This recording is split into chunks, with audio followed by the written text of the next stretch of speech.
Ce n'est pas aujourd'hui que la population a commencé par réclamer le départ de la MONUSCO. Ce départ a été réclamé par la population depuis l'an 2022.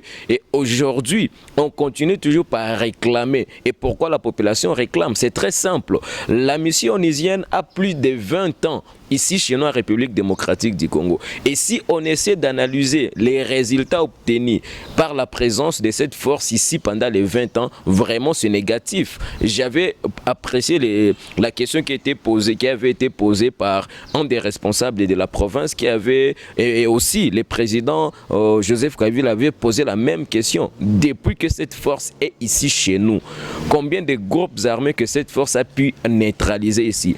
Si il a quand même un bilan très positif qui essaie d'identifier le nombre des groupes armés qu'il a pu identifier sur place et il aura raison de rester ici chez nous. Mais dans le cas contraire, c'est que nous réclamons et c'est ce que nous allons toujours continuer à réclamer. Le départ de cette force onusienne que le gouvernement congolais laisse les oreilles ouvertes et apprenne à respecter la vie humaine. La vie est sacrée. Si on essaye de voir très bien, la réclamation était positive, mais la façon dont le gouvernement provincial, sous la responsabilité du gouverneur des provinces, a pu intervenir, c'est la seule façon qui est en train de nous choquer. La population était sans armes, mais cette population sans armes s'est retrouvée devant une force munie d'armes qui a pu tuer à bout portant à cette population sans armes. Les conséquences, des dizaines de morts et des blessés sur place.